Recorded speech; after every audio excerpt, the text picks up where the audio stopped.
Today, let's focus on how to return short forehand serves. The first and most crucial point is your footwork. You must step in fully to the ball. For example, from your backhand position, a short forehand serve often has side spin that makes it curve away from you. For these curving balls where a single step is difficult, use a two-step approach. Left foot first, then right foot.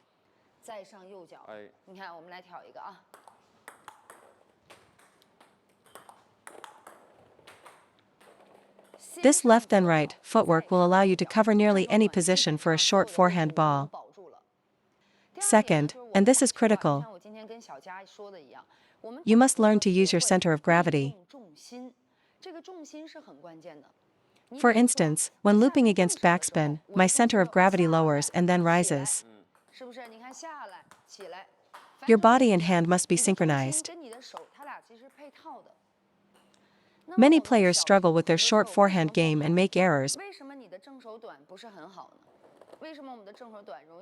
because their center of gravity isn't getting into the shot. The weight on your right foot isn't coming forward with the ball.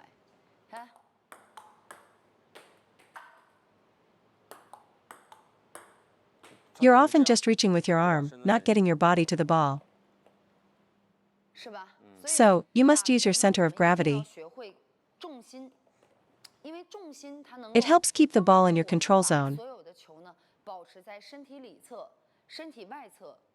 And once your weight is behind the shot, its quality will improve significantly. For all short balls, your center of gravity must move in with your shot.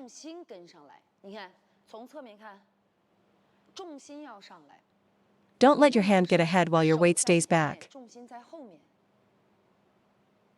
When your body and hand are out of sync, you will make a mistake.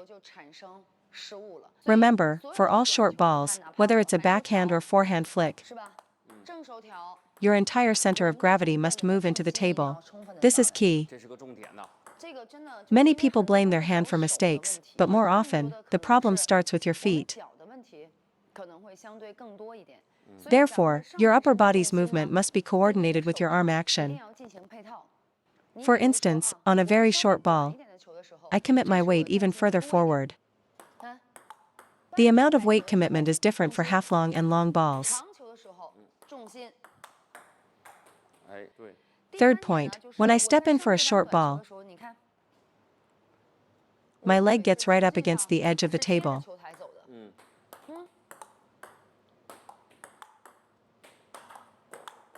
Many players don't get into position fully when receiving a short forehand. Their feet are too far from the table when they step in. This causes you to feel like you're just reaching for the ball at the last second. A common problem for both the flick and the push. So, to ensure consistency, you can get your right leg right up against the table as you step in.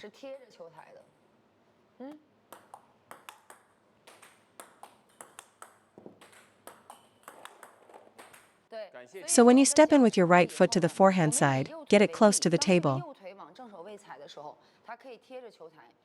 Don't worry if the ball is longer. If it's long, you can just pivot and take a backswing. Not stepping in enough is a major weakness, especially against modern sidespin serves. When these short balls curve sharply, they become very difficult to return. The ball breaks away. You're already too far when stepping in, and that makes it easy to miss the ball completely. To handle this, try to get your right leg close to the table. This puts your hand in a much better position near the ball. Now, let's talk about the hand and arm action. I want you to get a close look at this. Let's start with the forehand flick. I'll demonstrate a few for you to see.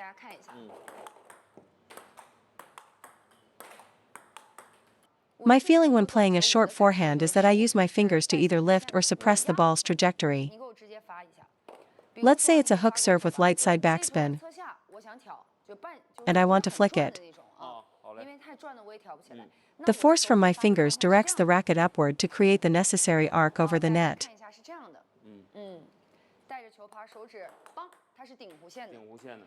If the ball is no spin, my fingers will apply forward pressure to keep the ball low.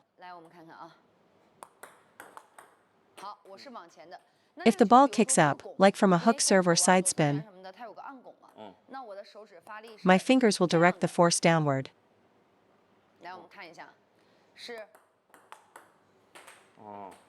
For shakehand, the index finger is key. For penhold, it's the back three fingers. You can direct force up, forward, or down for the three basic trajectories.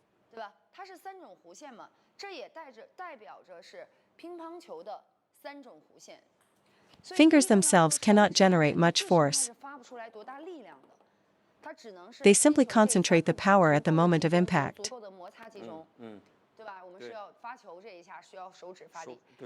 For the flick, use your fingers to control the arc in your forearm to generate the power. The forearm is the main power source.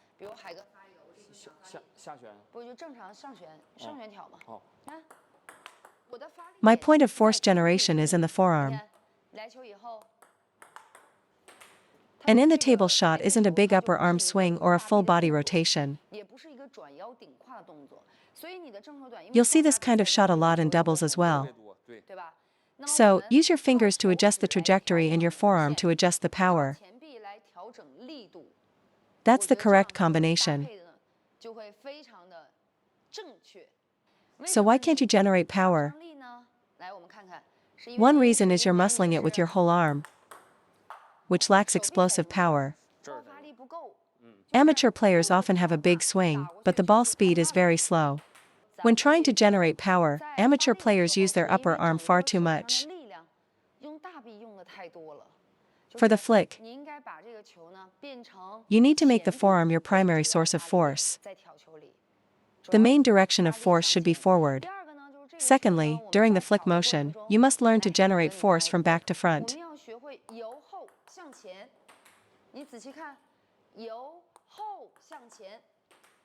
It's not an upward lifting motion.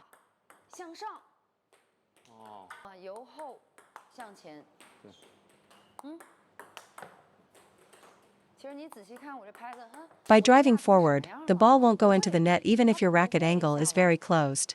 This is because advanced players serve short balls that are very low over the net. If you see a low ball and instinctively lift it upwards, you're falling right into their trap. If you see a low trajectory and subconsciously lift, the ball will likely pop up and go off the table. When you identify it as sidespin topspin, no matter how low it is, drive forward with a very compact motion. My forearm has almost no upward movement at all. Only by driving forward like this can you generate speed on your flick. We're focusing on flicking sidespin topspin serves. For backspin, I recommend players use a short or long push. For half spin or no spin balls, you can use the flick technique we just discussed. If you can't generate speed on your flick, you're better off just pushing the ball, which can still be difficult for your opponent to attack. So, for my forehand flick, first, my wrist is closed. Second, the motion is very compact. The arm moves forward, not upward, to meet the ball with solid impact. I also just explained the role of the fingers. For serves that kick up, you must close your racket. No matter how low it crosses the net, trust that the peak of its bounce will be high enough. It kicks up after bouncing, and if you try to push this ball, it's very easy to pop it up. So when we flick, we have to contact the middle to upper part of the ball with a closed angle.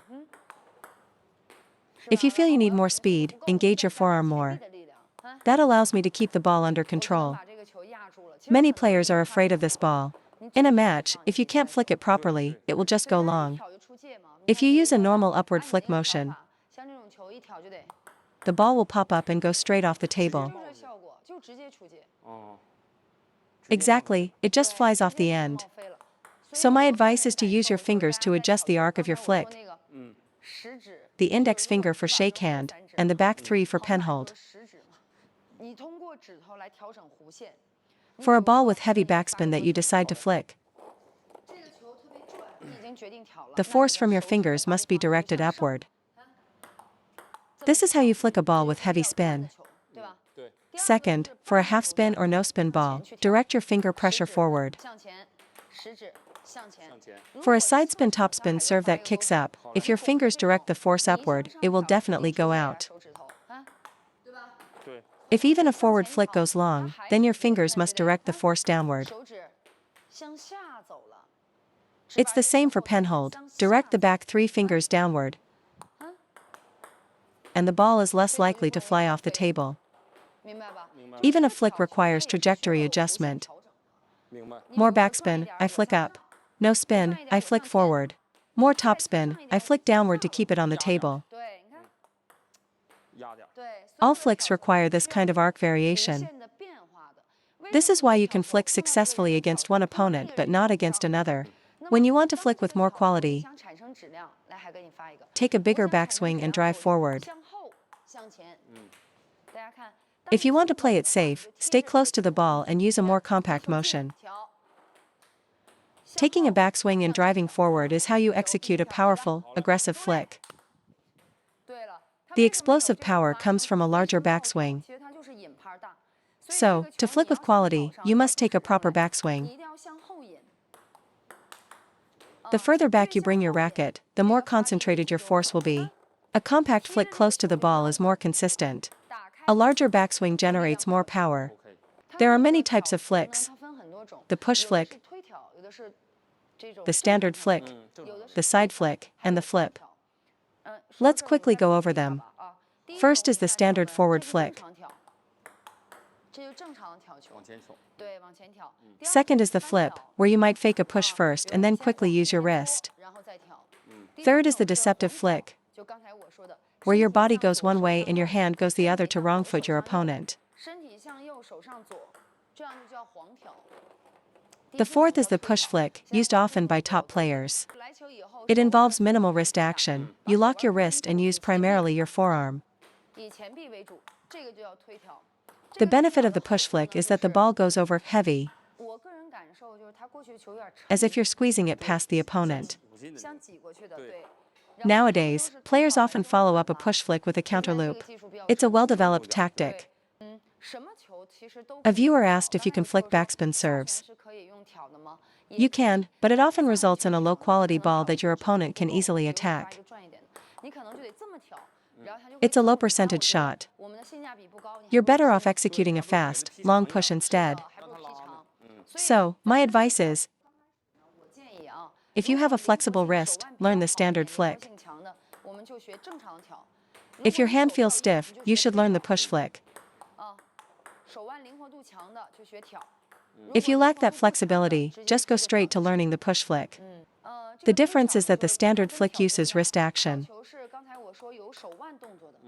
The push flick has no wrist action. You lock your wrist and push forward from behind the ball.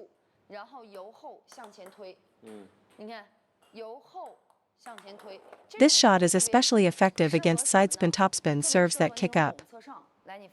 Against a short hook serve, for example, you can use a closed racket angle and execute a push flick. It's also great for tricky no-spin serves, because those balls are easy to pop up with a push or hit into the net with a flick. So the push flick is perfect for handling these balls. Just push straight through them. As the ball comes, push forward. Push forward. Drive it forward. Push forward. The reason many players struggle with the push flick is that they don't open their wrist. To execute it well, you need to open the racket angle. Then, push the racket forward. The key to the push flick is that your wrist must lock into position first and then lead the motion. Then, use a retract and extend motion with your forearm to generate quality on the shot. right? Retract and then extend, it's that simple. For a ball with slight backspin, you'll need to open your racket angle a bit.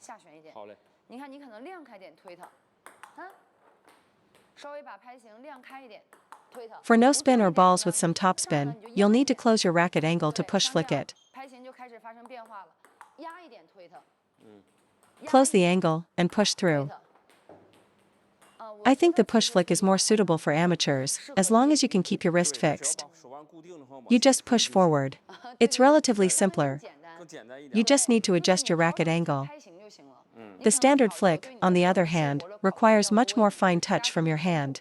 So if you feel your wrist is naturally tight, you should use the push flick. A closed racket angle for balls with some topspin. A more open racket angle for half spin or no spin balls. Use your forearm to generate power from back to front, and keep your wrist still. Don't move your wrist back and forth or up and down. That's how you execute the push. Let me show you a couple more.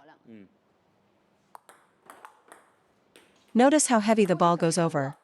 It feels like you're squeezing it past them.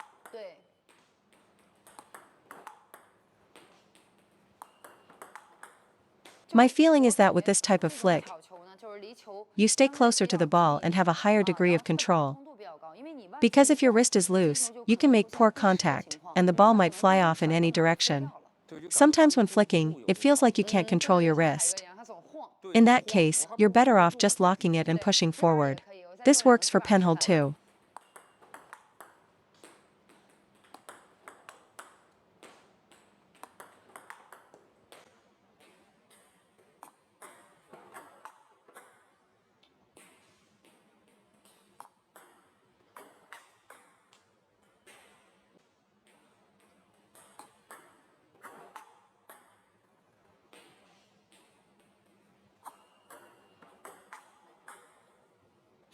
Join as a member for early access to new videos and to unlock exclusive members-only shorts.